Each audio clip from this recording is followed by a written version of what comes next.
Remember, if you don't fill your day with max potential habits, your day will fill with chaotic, draining distractions. That's why I've created the Max Potential Habits podcast. Welcome back, or welcome for the first time. I'm Dr. Amanda Barrientez, the host of this podcast and the founder of NFA Coaching. This is the place where I bring you tips, tools, strategies, and inspirational interviews each and every week to help you optimize your habits so you can thrive in life and business. And this week is part number 2 of a compilation of all of our guests from 2019 who shared with us their top 3 max potential habits that got them where they are today. I know if you're a loyal listener, you've been hearing these interviews all year, and I thought it would be incredible. My team and I came up with this idea, really fun. Again, shout out to my team, they're awesome. We thought it would be fun and valuable for you to have them all in one place over the years so that you can hear from the rock stars who are really performing at an optimal level, the experts that we bring on in their area of expertise. And I always ask at the end of every podcast, the guests, I ask them what their top 3 max potential habits are. If it were me listening to this episode, I'd get out a piece of paper and a pen and write down what they say, and you'll start to see patterns in what they're saying. You'll notice that many of them talk about the same habits, and that's because success leaves clues. Successful people practice max potential habits. That's just the reality. So if you want to thrive in your life and business, listen up, listen to what the people who are rocking it out are doing, and write it down and start to think about where you can make some shifts in yourself. What habits do you need to add? What habits do you need to drop so that you can really power yourself up for 2020, this year, and for this next decade? Imagine where you could be if you're sitting on your couch December 31st, drinking a nice cup of tea, reflecting on your year, December 31st, 2020, and you're thinking, what did I create this year? What are all the habits I implemented to create my dreams, to fulfill my vision, to have connected relationships, to up-level my money, to have that business that I've always wanted to start, to have a family that I love, and on and on and on. All of that is habit. Joy is a habit and misery is a habit. Which are you going to choose? That's why we created this part number 2 of this episode today. I hope you enjoy it. It's a little bit fragmented. If you listen to part 1, you'll hear it every time I say, I asked the question of a new guest. That's a new guest that you're going to hear. So we pieced it together the best we can. I hope you enjoy. If you're loving what you're hearing, of course, take a screenshot. Tag me at NFA Coaching. Let us know your favorite habits or the ones that you're going to implement. We'd love to hear from you. Enjoy the show. I want to know, what are your top 3 max potential habits that you believe got you where you are today? Man, this is a great question. I believe the first one is just being able to sit with myself. So meditation, right? Like if you can't just be in the silence, and even, people who are close to me who are super about personal development, I even hear from them, like, I have things coming up when I meditate that I don't want to think about, like from my past, and I don't want to share it with anyone. I've never shared it with anyone. And I'm like, God, that must suck, because thankfully I've been with so many coaches, so many safe spaces to be able to share those deep, dark insecurities and stuff that I never wanted anyone to know, right? And so I was able to share that. So meditating, I believe, allowed it to come up and allowed me to kind of just sit with it and not judge myself so much. So that's number 1, is meditation. Sit with yourself. Whatever's happened, learn to create a space of non-judgment, of forgiveness and love about yourself. But that's one. The other one is really, for me, a big transformation, a habit, so to speak, a habit of mindset, was going from how can I get and how can I make money from this person, from this relationship, into how can I serve in this relationship. So every day to check myself, like, why am I going into this conversation? Am I going into this conversation to get, or am I going in to serve and to ask, how can I really make a difference for this person? So that's a habit. It's a simple check. You can have a reminder on your phone. You can put a sticky note on your fridge, on your mirror, wherever. Like, am I coming from service, right? Am I coming to truly serve this person? And then the third one, I would say it's really investing time, money, energy into the things that I believe in. into the values that I want to grow in myself, whether that's coaching, whether that's, hiring a coach, getting into seminars, getting into these different places. I have made myself a habit of investing into my personal growth, into my development, and investing into new experiences, right? It's like being conscious of how do I invest my time? There's this habit of time prioritization, time allocation. How do you invest your time? And I think that's good. And I also think like the energy, where are you investing your energy? Your time invested, that shows you what's important to you. And so for me, I invest my energy into new experiences with my girlfriend. We go do new things. We just did like naked yoga by candlelight in our own private house, which was a ton of fun. I like had it on my list of 101 things to do. And I'm like, let's do it, just to like feel free about ourselves. Yeah. So it's like, it doesn't even have to cost money necessarily. Although I feel when you do invest that money, you're more invested. You care about the experience more. But just like do new things, try something you've never done before, do your first time for something, go to the grocery store, try a new vegetable that you've never tried before, just do new things, invest your energy, your time, your focus into the values that are important to you. I want to ask from you, what would you say are the top 3 max potential habits for speakers? Oh, that's great. I would say for the speakers, and we've said some of them before, so I'm going to repeat them because they're so important, but I've got a new idea as well. And first of all, like we said, visualize what you want the end to be. What do you want what's the end state of your audience? Okay. 2 is prepare. Any speaker that you see that is full of ease and grace and comfort, it is because they prepared. Either that talk in particular they gave dozens of times, or they have been speaking for decades and they have that comfort with it. And the third, I would say, is to respect and honor where you need to pause.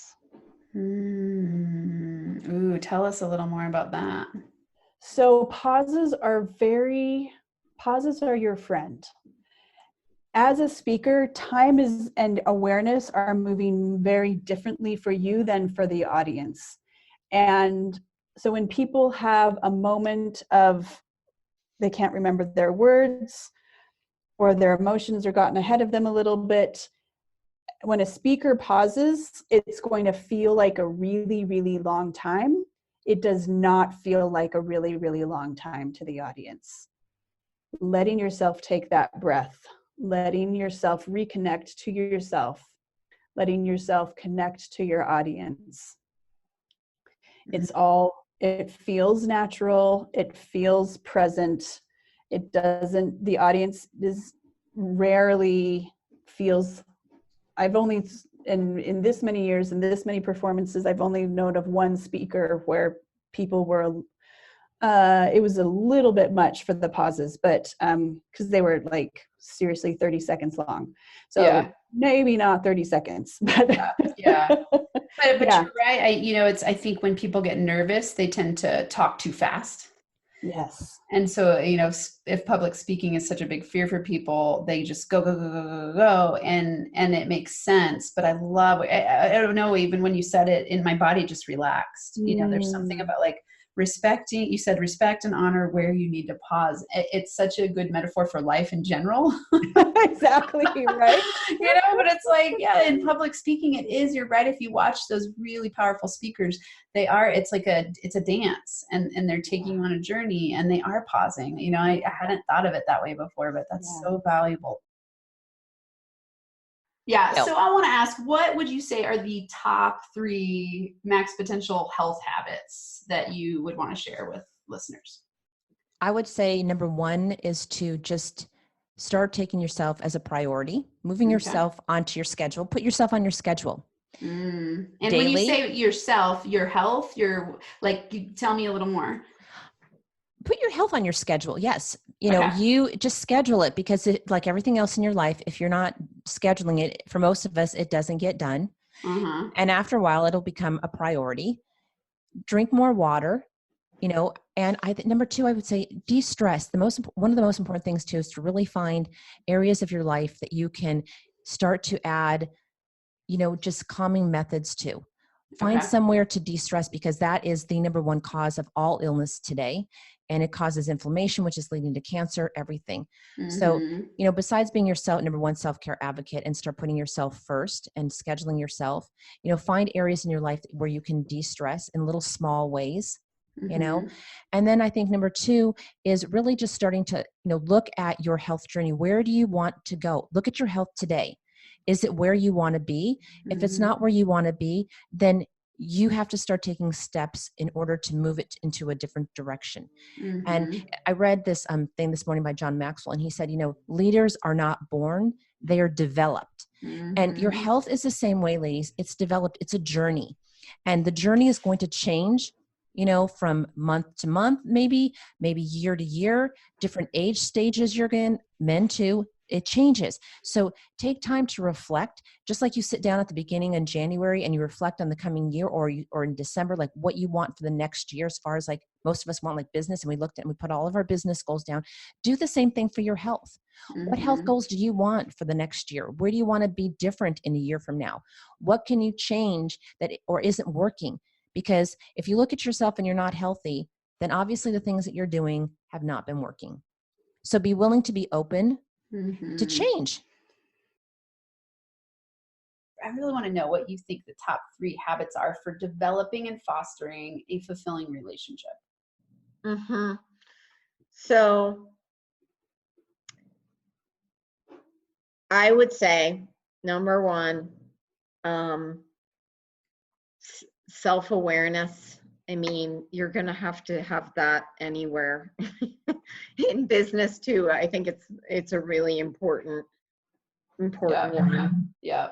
Just really understanding and listening to yourself. And as this like sub thing to that, it's that honesty, like, you know, really being honest with yourself, you know, what it is that really is aligned for you. Yeah. And that's, you know, like I also said, takes kind of moving beyond the webs of these things that we're not even aware of, that we're taking on, that aren't us. So that takes kind of a regular practice, I think, to get to. Definitely took that for me. Yeah. Because certainly I had no idea how I was operating in the world until I chose to figure it out. And then choice is a good one. Choice is a good one. Like being willing to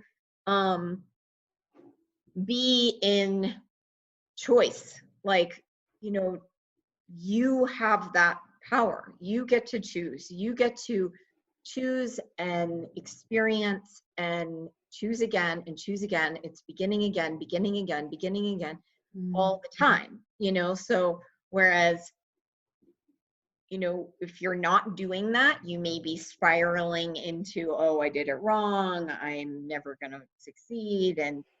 But really it's choose again, choose again, choose again, choose again. I love that. And then what would be the third one? So many good ones. I'm gonna, this is something that I've been playing with more recently that comes from a body of work called Access Consciousness. And it's really being in the question, you know, like, and RIM is like that too. Like you're really kind of exploring what wants to happen now. Like what wants to happen now? What would I love? Those are kind of two, what else is possible? Those are some fun questions to be in all the time, because the power of a question is that, you know, what we know of, what we're aware of in our life, kind of like the conscious thing, it's like such a small percentage of, you know, our awareness is that small conscious space. When you use a question, it actually naturally brings you out beyond that. It asks the universe, it asks spirit, it asks whatever you want to call it, to show you something beyond that.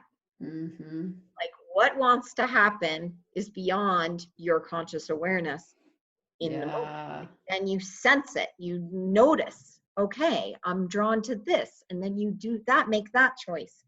And so That's how we keep moving. And to me, it's life-changing, these things. What would you say are your top 3 max potential habits, Matt? I think the first one is to really trust yourself and not be afraid to be yourself. Trust your judgment. That's the really, really, really important. And don't give in to fear. Trust yourself and go for it. I think another one is to really see opportunity no matter where you are and what's happening, and to act on that. See opportunity, act on it. Don't be lazy about it. Be inspired, go for it. There's nothing more fulfilling in your life than seeing opportunity and going after what you really, really want. And then momentum. I think that's one of the biggest things for me is I think to keep things going, keep the momentum going, because I think if you go and then stop, and you go and stop, and you go and stop,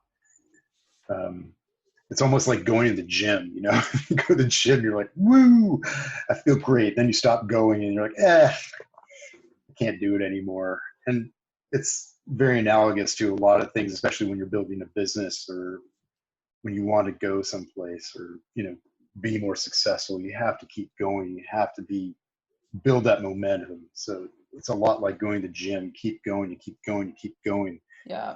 Even if it's painful, you keep going, you keep going, you keep going. Yeah.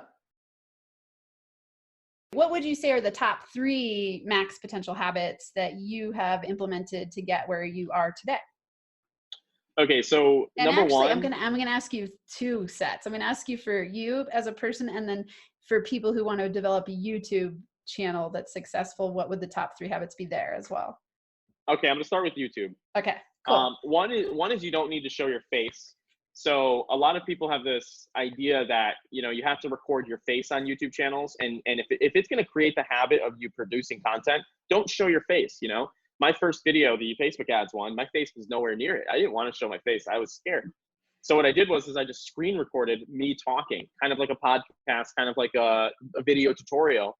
And it kind of got me more comfortable. My first few videos were like that. Then eventually I showed my face. Mm-hmm. So go at it, whether it's not showing your face or whatever it is that's holding you back, just take that out of the equation and see if you can do it. Mm-hmm. Then the second habit is really find out your purpose, your belief, and your core principles. Because the last thing that you want to do is you want to build the habits of really knowing what your mission is in the world.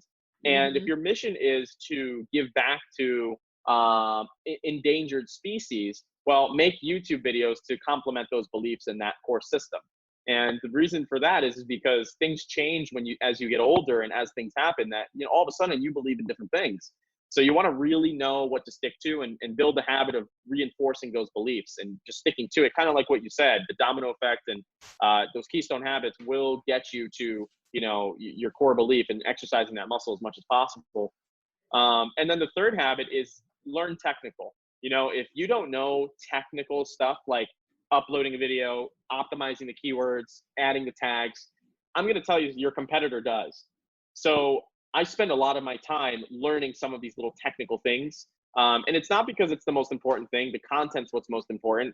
But you should know how to design a thumbnail. You should know how to do a text. You should know how to optimize titles. Read books on how to make better titles, because that stuff goes a long way.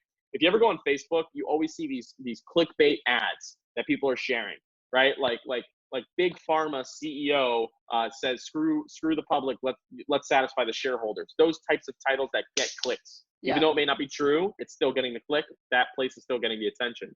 Yeah. So, and then as a person, the 3 biggest habits are, 1 is reading. I can tell you're a huge reader. I see a bunch of books in the background.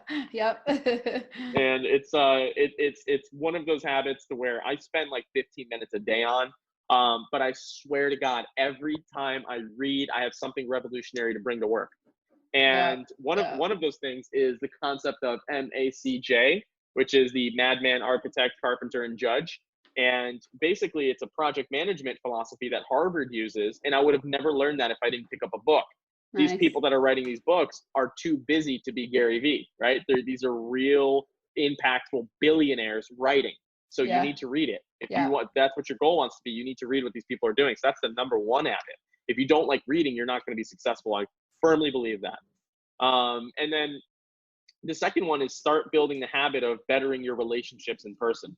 So you talked a lot about relationships in the beginning, and you talked about kind of that's what a lot of your podcast is about.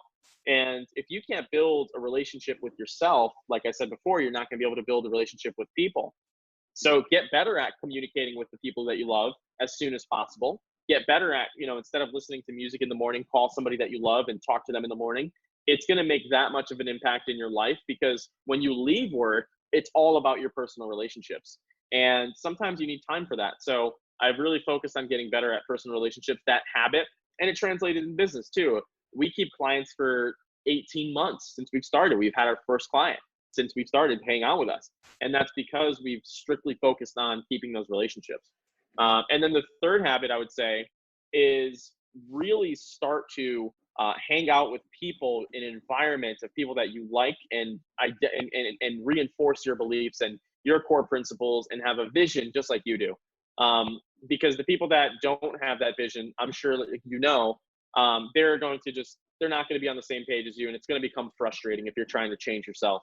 Yeah. So when you're trying to change yourself, hang out with people that are trying to change themselves as well. Go for the better goal, because the people that aren't changing, not only are you not going to change, because you're going to see their contentment and you're going to say, okay, that's, it's okay to be like this. It's okay to sit on this couch and just drink Budweiser. It's okay to do that. It's okay to watch the Sunday game football team instead of making videos, right? So get yourself in that environment, get in the habit of building new friends, and that comes with relationships. Powerful. Okay, so for whoever was listening, you're going to want to rewind for about the last 5 minutes and listen to all of that again. Really, really powerful. And I so agree with all of the things you're saying. I want to highlight on number one on the YouTube. I love how basically you're taking out the challenge and the limitation of people doing videos. I want to ask you, what are your top 3 max potential habits that you believe got you where you are today? And that can be I know success means something different to everybody, but at your level of success and in your life that you're creating that's fulfilling for you, your business, your relationship, what would you say are 3 of your most foundational habits that got you where you are? So if I go back to the beginning, the things that got me to where I are, and I love the title of the book, What Got You Here Won't Get You There. Mm-hmm. And so in the beginning, there were very different habits than what they are now. Because in the beginning, it was getting there. Now it's growing it and maintaining it. It's very different habits. Yeah. And so getting there, which is that first piece, kind of step one, there's a formula I realized. And step one is you got to figure out what works. And so I went on a hunt of what works. Mm-hmm. And so the very first thing I did that helped me get there was just massively immersing myself in learning as much as I possibly could. And I just hunted down knowledge and information, and I watched for people who were doing it, and I listened to them, and I attended seminars and workshops and boot camps and trainings. And, I got piles of books back here. I don't know if I can hold them up. Let me see. I'll grab a handful. So I've been studying, I've been studying business the last 5 years. And so I got piles and piles of business books that, I'm constantly thumbing through and reading. And then on top you see it in my background there. That's right. Right. That would be my number one as well. Beyond business, this is level 1 and level 2 of Gottman relationship, marriage and family therapy training. Nice. And so relationship is the other thing. And the way I figured this out was when you're hunting to figure out what works, I figured something out early, which was, hey, wait a minute.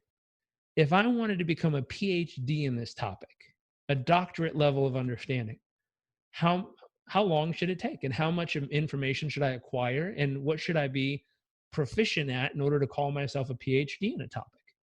And I went and found a curriculum for a PhD course. And then I created my own version. I said, I'm going to create my own personal PhD. And the first one I started with was relationships. And I spent 5 years before meeting my wife, 5 years since we've been married, 6. So I'm on 10, 11 years of my research and application of intimate relationship study and application. And I'm working towards my doctorate, my personal PhD in relationships. Yeah. And so I'm constantly reading books, constantly taking courses, constantly applying it in our own life. And I use this little philosophy, which is learn it, live it, give it. So learn what it takes to get the results you desire and deserve, live it, apply it fully in your own life, then give it and pay it forward and help others do the same. Lots of people like to learn it and then preach about it.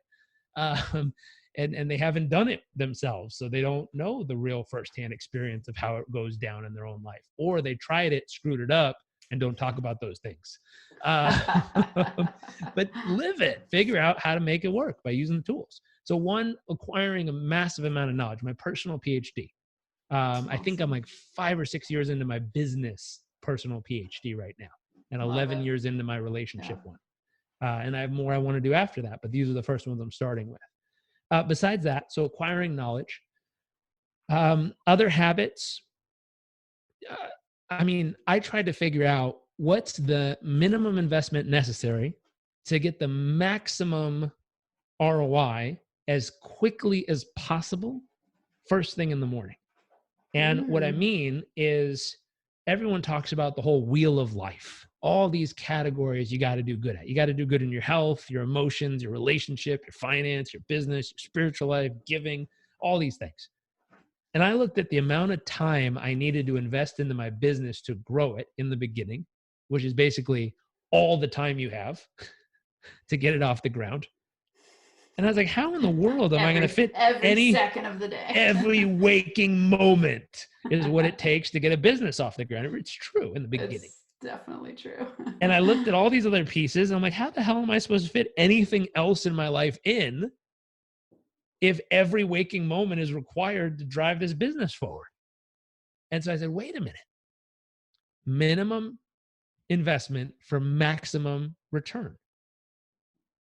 And I said, I wonder if I could get 5 out of 7 boxes checked within the first 60 minutes of each day. Like, I don't know if there's an answer, but I'm going to propose a question, see if we can get something. And I sat down and I was like, okay, health and fitness. That's easy. I'll go for a run. Emotions. On the run, I had heard about this concept of doing an emotional flood. Flooding into my mind and body all the things I'm grateful for, excited about, dreaming about, working towards, all affirmations, incantations, saying these phrases that power myself up, speaking aloud my 20-year vision for my life, speaking aloud my 1-year goals and commitments for the day. So like, that's emotions and fitness. So I take a run, and on the run, I think and speak these goals and affirmations and incantations and emotions and things, gratitude. And then I was like, well, spiritual, wow. I could say a prayer. I could connect with nature. I could connect with the universe and God as finishing that run and coming back home. There's 3. I was like, relationships. I don't really like going running with people. I like running by myself. I was like, but I could think of someone I love and flood good energy into them on the run. And I could write them a quick text message or email, just real quick, the moment I get home, and tell them 3 things I really appreciate about them. It's like, relationships, got it. So I got 4. Business. Like, nah, I'm going to spend all day doing that anyways. Finances. It's kind of at that point when you're just launching a business is tied to finances. So I'm like, it's kind of tied together. It's like giving back. I was like, what if I look for a random act of kindness I could do each day on a run, whether it's helping an animal, helping the planet, which is like picking up a random piece of trash or something, whether it's helping a person, doing something kind for somebody. Like, bingo. I've literally got 6 out of 8 things or 5 out of 7 things covered within the first 60 minutes of waking up. Now I give myself permission to spend the rest of my waking hours crushing it in business to get this thing off the ground. Now, that has changed dramatically over the years. That was to get here, total and absolute focus and intensity. And I needed to get all those things covered in the first 60 minutes to give myself all day and night. And I worked from 7 a.m. to probably 9 p.m. every day, 7 days a week for, God, how many years was that? Probably 4, 5, 6 years to get real traction and off the ground before I changed my schedule a little. Yeah. And at that time, I was living in the front den of a house. I had 3 other roommates. So I lived in the front den. I had a curtain as a door. I had a laptop, the internet, and a cell phone, which is all you need to get into the coaching business. I had 250 hours of training and 5 years experience being a coach to start my own little coaching practice. And I ramped that up from $0 to $100,000 in top line revenue within 8 months. And I was like, wow. And making 100,000 in revenue when your rent is $500 and your overhead total is 2,000 a month, feels like you're rich, man. Yeah. I was like 24 years old. I'm like, I'm killing it. And so at 24, I felt like I was dominating life somehow and totally crushing it. And I had a lot of learning to do. Sure. Because I did all the things to get there. And I made the mistake of not knowing how to then grow it. I just knew how to get there. And so my finances got there, spent it, got there, spent it, got there, spent it. That's what my finances look like. And that's not very good. Yeah. And so over time, that next lesson was figuring out what got me here won't get me there. Yeah. And I had to go back to education and say, who can I learn from now? Because I figured out and I learned all the basics to get a business off the ground. But I said, who do I go learn from now that'll show me how to actually grow a business? Yeah. So I figured out how to get a business off the ground, but I didn't know how to grow a business. And I might refine the words. I thought it was a business. I figured out how to get my private coaching practice off the ground. Mm-hmm. I didn't know how to grow or run a business. And so I had the transition from a private practice to a business. And that was an interesting transition. Yeah. Because it's like, oh my God, that's totally different. What would you say are 3 max potential habits that helped you get where you are today? I would say know what you want. For so many years, I just I give that power away to people. I let them decide for me on things. Yeah. And right now, was it a couple of weeks ago, my youngest daughter came to me and said, one of his fellow band members is annoyed with her because she refused to choose what instrument she want to play for that period. And something just went ding, ding, ding, ding, ding in my head. And I'm like, oh, okay, let's have a talk about this. I said, you must always choose. You cannot let other people decide for you. I mean, in most situations, when you don't know what you want, it's easy for you to be led astray. It's easy for you to pick up other people's agendas. It's easy for you just to go with the flow. Okay, but when you know what you want, you have a big picture of what you want to do, where you want to go. All of your activities, the decisions you make, they are informed by that, by knowing what you want. So I think that's the biggest thing for almost everybody. Decide what you want. What do you want to achieve?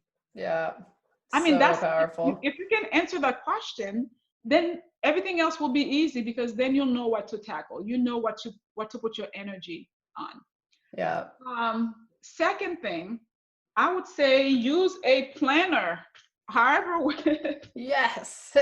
however, electronically or physical. I like the physical because it reminds. There's like a beautiful quote on it, and it reminds me to be powerful and to be creative and all that. Because it just, with everything that I have to do, I have to be able to really see a big picture of where the days are going, where the weeks are going, the months are going, the year are going. Some things are planned like a year and a half, 2 years in advance. So a planner or some kind of place where you keep everything together that makes sense to you, I think that's invaluable. That's invaluable. Another one is, don't be afraid to ask for help. That's really one. Oh my gosh, I have really that issue. I don't know if it was because I didn't really grow up with my mom and dad, so there was really no one for me to ask for anything. Yeah. And perhaps that's why I learned how to do so many things. Yeah. Because I didn't have mom and dad to say, Mom, I want this. Dad, I want this. So asking is a very difficult thing for me to do. But I realized asking is one of the biggest success secrets ever. Yeah. Because something that could take you just a day to answer. Now you're trying to answer it in a week, in a month, when you could have just made a phone call or sent a message and asked for help, and boom, it's right here. Yeah. Asking for help can really shorten your learning curve. What would you say are the top 3 max potential habits that got you where you are today? And we could go either Instagram habits or just general. And I think we've given so many incredible Instagram tips. Let's go with your general habits. What would you say are the top 3 habits that got you where you are today? Oh my gosh. Okay. Well, we actually talked about this before we started recording, but number one, top, first and foremost, is forgiveness. 100%. Learning how to let go of any ill will I have. I mean, and this is obviously a work in progress. It is for all of us, but let go of any ill will or judgment I have towards others, forgiving myself for the mistakes that I've made, or not feeling like, I am where I should be. First and foremost is forgiveness. If I know, because I've seen it, if I'm carrying around any sort of resentment, any sort of harsh expectations, harsh judgment, I just can't show up in the way I need to really serve. It's like something closes in my heart, or in my ability to really add value to people. So first and foremost is 100% forgiveness.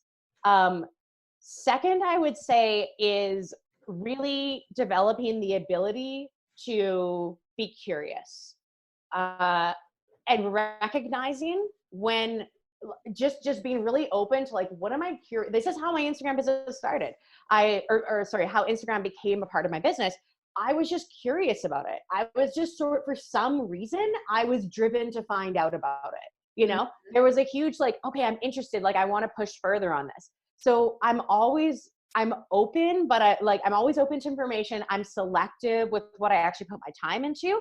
But when something catches my eye, when I'm like, ooh, I'm interested in that for some reason, for some reason, I'm driven to find out more about that. I've really learned to pay attention to that. And to, when I have time allowing or whatever, but dig into it a little bit and be like, what is it I see here that I'm so interested in?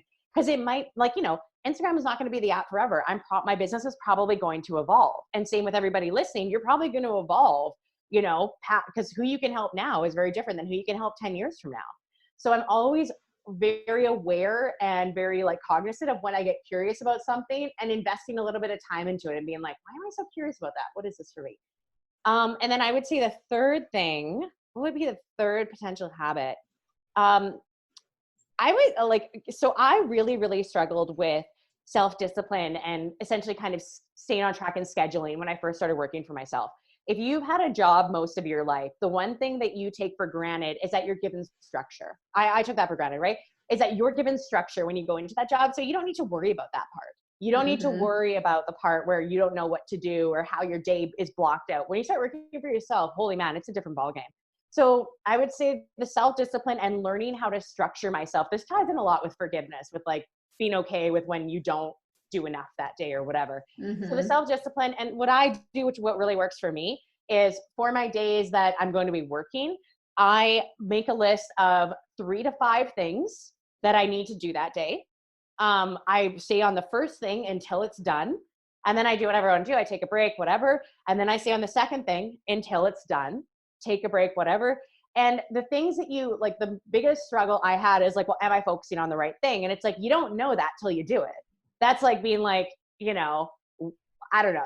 To me, that's putting the cart before the horse, right? Yeah. You just need to make the things that you think you should be focusing on, that feel right, that you're being told to focus on, execute them, and then see the results. And okay, so if that didn't create what you needed to create, cool, we'll change the thing. But you need the habit of being able to structure yourself, to have your own, when you're working for yourself on your own time frame, and also being able to just to execute and to focus and to work in that way. What would you say for you have been your top 3 max potential habits that have gotten you where you are today? Great question. One is I'm always hungry to learn, and I don't know, that started when I was a kid.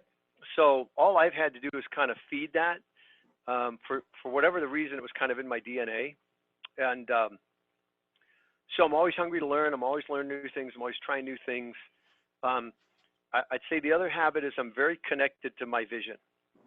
And when we do vision work with the 12-week year, we don't just do it around your business. We start with your life, because business is part of life.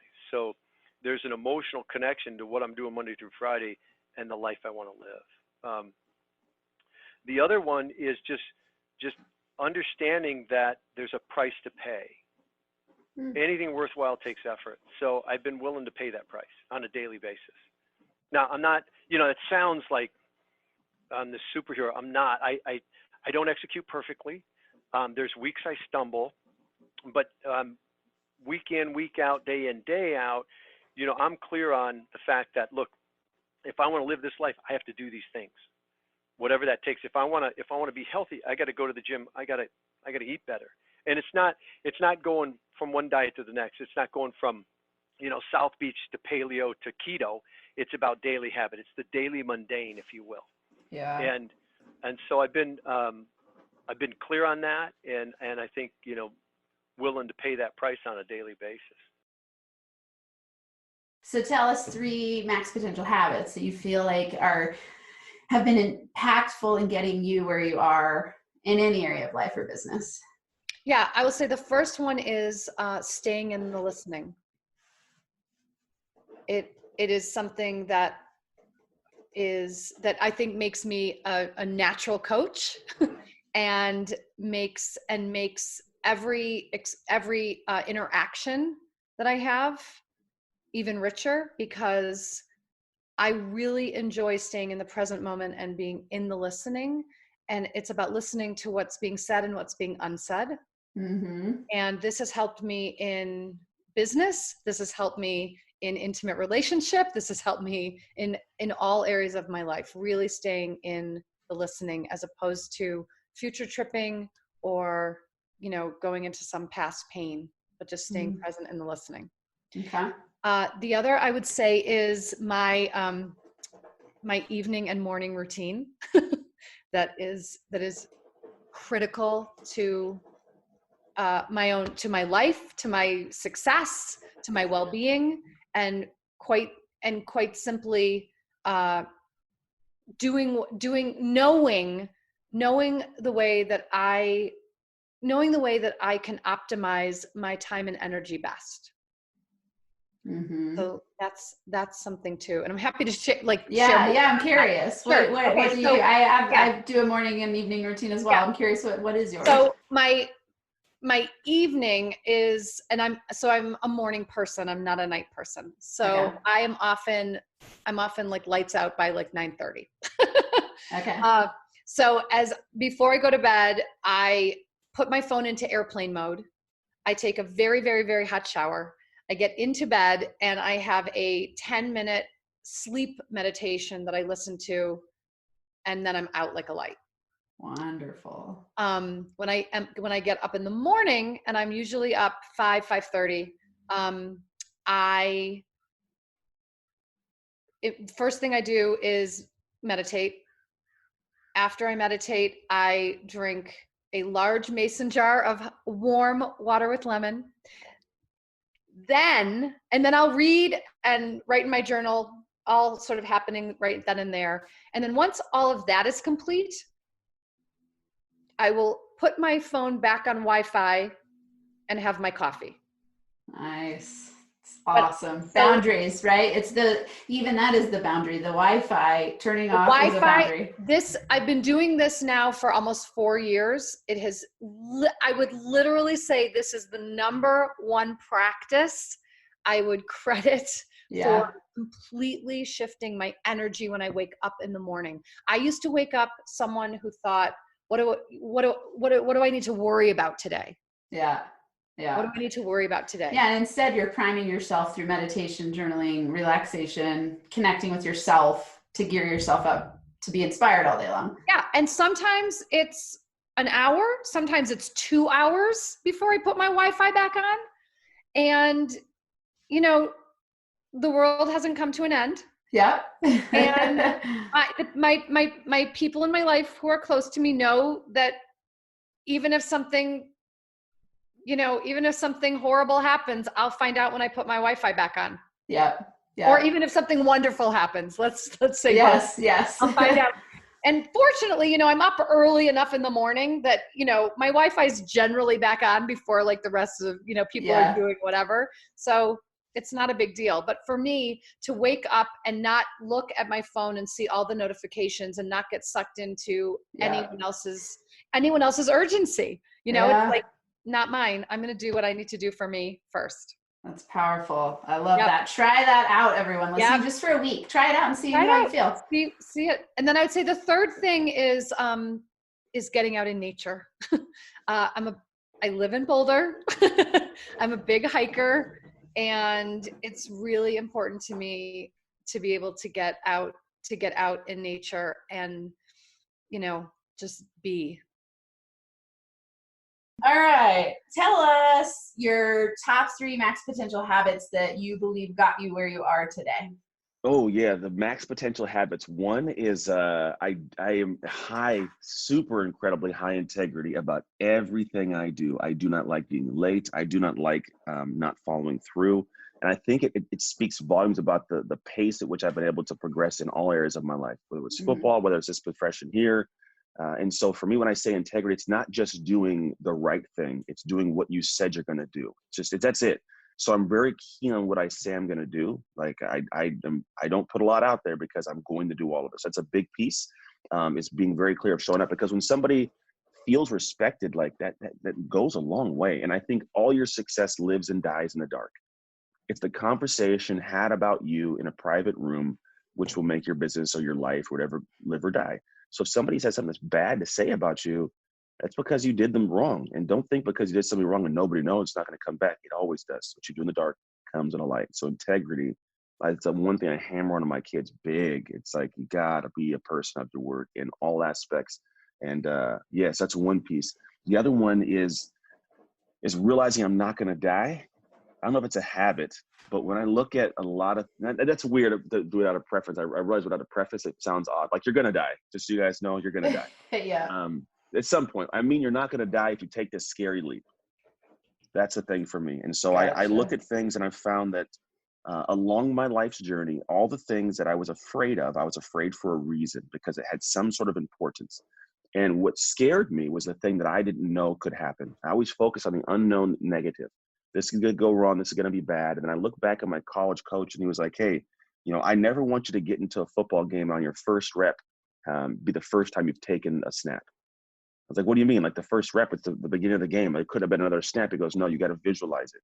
And when you visualize, don't visualize yourself making a missed tackle or dropping a ball. Like, visualize that you killed that play, that you had the best play. So it's like, you show up there, you've already done this. It's like clockwork.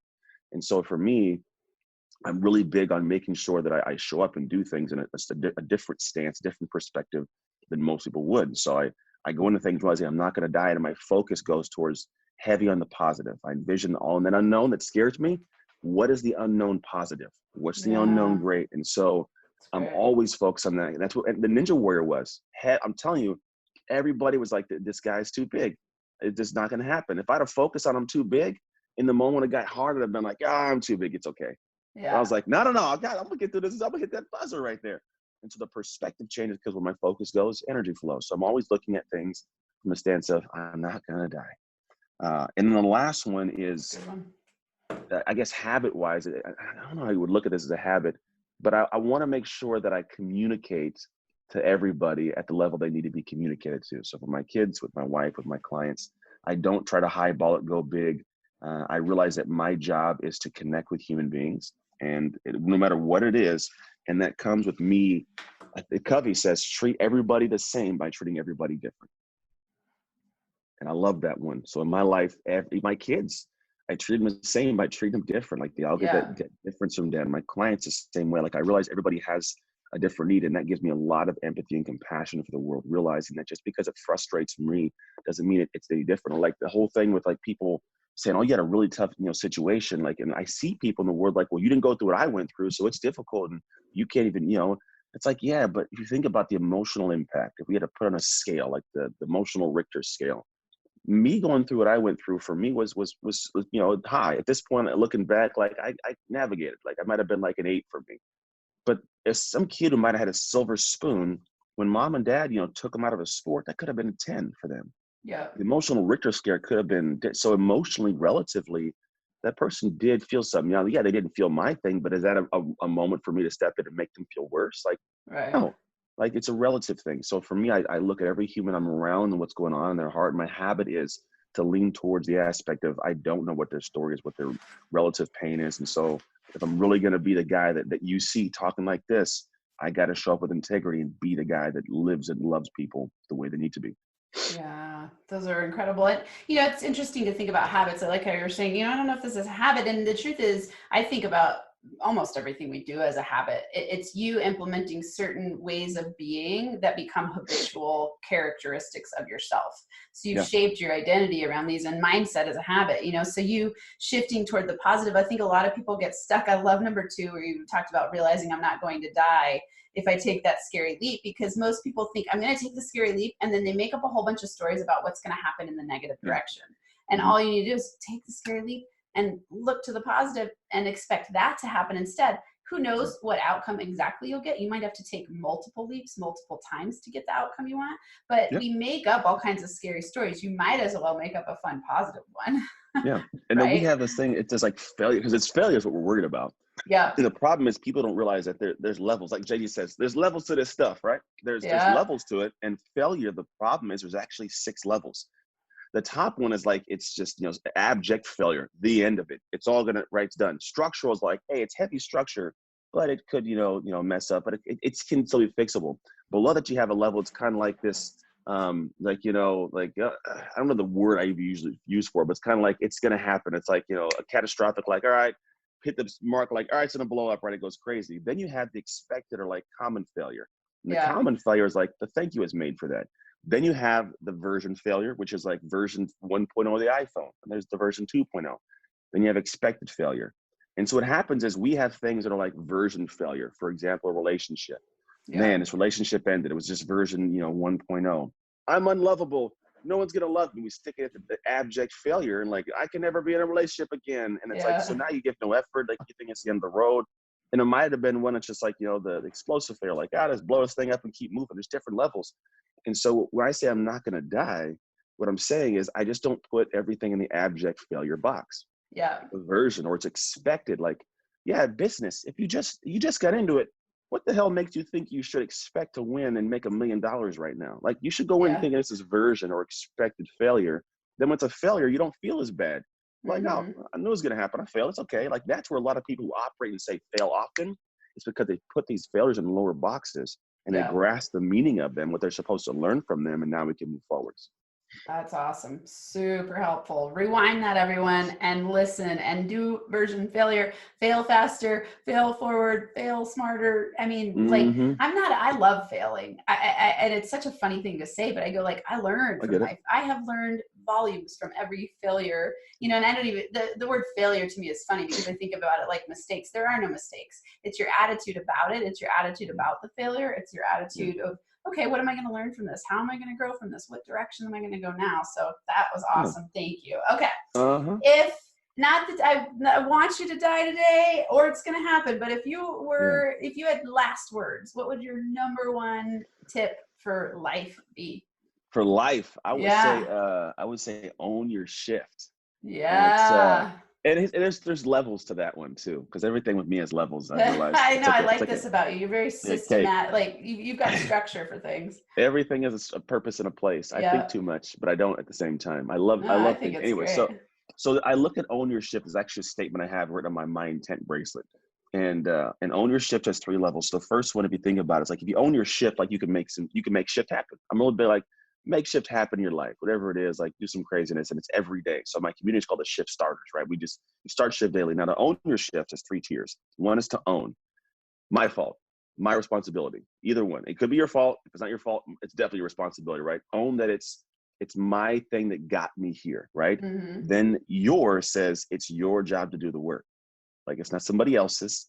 Like you can feel as well, here was my fault. Here was like, whatever it was. Now, okay, damn, it's my fault. I got to do the work now. Like you can't say this took place. I'm owning this, but it was your fault. Yeah. You got to fix this. I gotta fix it. And then the shift is the actual work. Like now that you know something's wrong and you know it's on you to do it, some people will be like, I don't want to do it. I'm gonna sit back, and they just keep enduring it over and over and over. Whereas for me, it's like, no, shift, like do that work, and then you come back, and now you can own your shift to make shift happen. You've given a lot of good tips there. So I think 3 max potential habits for business would be amazing. I like this question. And I'm winging it. Go for it. Curiosity. Ooh, good one. Consistency. And a willingness to struggle. Ooh, that's a really great one. You know, people will tell me, Robert, you know, you live this purposeful life. You know, you live in Puerto Vallarta, Mexico. You have a good life. You've written a book. You're influencing the world. You know, you get up on stage and talk in front of people, and you seem energized and passionate. And people will talk to me about purpose and passion. And I was saying to this workshop I spoke at this weekend, I said, honestly, I've never asked myself, what is my purpose? You know, I've never have. And, you know, I know a lot of men's coaches say, man, you got to find your purpose. You got to live it with passion. I agree. We need to live purposefully and with passion.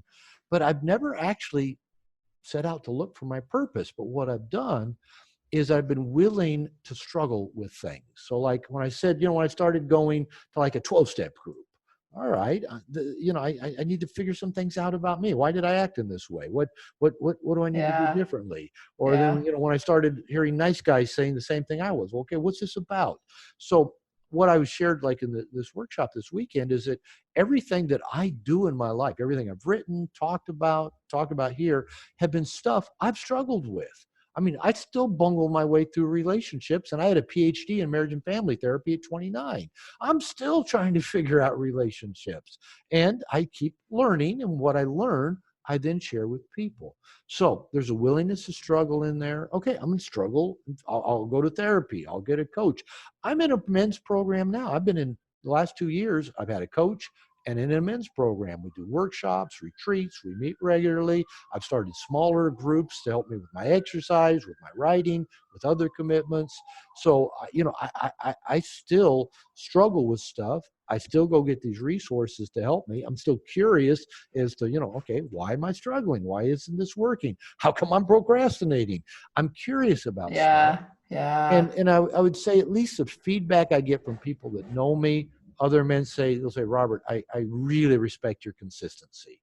You'll stick with stuff, you know, and get all the way through it. Because a lot of men can be a little bit impulsive, like, oh, I'll do this get rich scheme, or I'll dive into this thing, or I'll do this deep dive into this topic. And then, you know, 3 weeks or 3 months later, they're bored, moving on to something else. So I think my ability to stick with something over time has paid off.